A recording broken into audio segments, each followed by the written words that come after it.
Good morning, everyone, and welcome back to the Corona Chat with Matt. A lot of ats.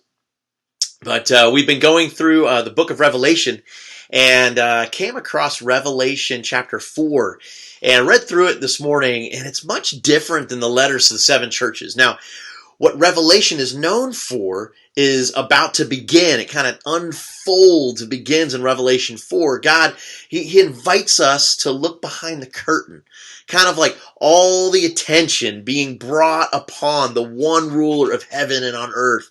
You know, my perspective here, my view here, my lens here on earth, and especially during these times, they're times that seem like they're out of control. But God's perspective is every situation takes part of His ultimate plan. So I've got to move my eyes from the here and now and onto the 100 or the 1,000 or the million years from now. God is in complete control and He's already won, and I need to take calm in that. I need to calm my anxious heart. Verse 3, it talks about jasper, in a description. Holiness, Corleon, which is red, justice. Then it talks about the rainbow, the promises of God, all-inclusive promises of God.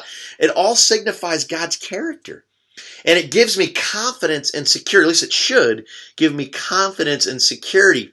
These 24 thrones and elders seated in them, the 12 tribes of the Old Covenant and the 12 apostles of the New Covenant.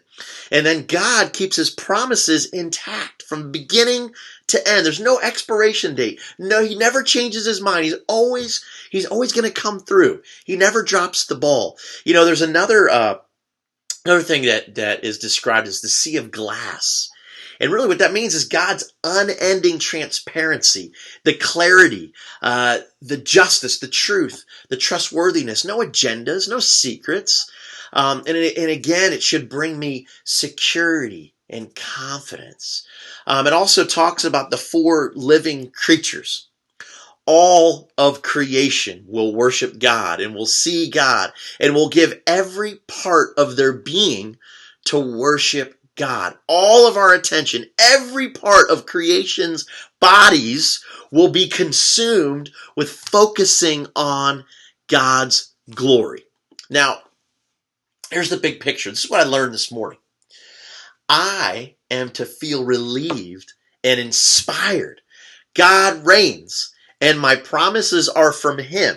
I have seen His glory and should be relieved, not more anxious. A lot of times I can go into a prayer time and I actually come out of my prayer more anxious, and I think a lot of times it's because I don't have a proper view of who God is. And John, through the book of Revelation, and of course the inspired word, the inspired book of Revelation, is unfolding. He's inviting us to look behind the curtain and taking a look at who God really is.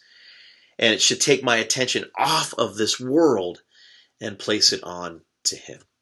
I hope that inspires you this morning and again sets our compass pointing towards the creator of the universe, the Almighty God, Jehovah. I love you all. Have a great day.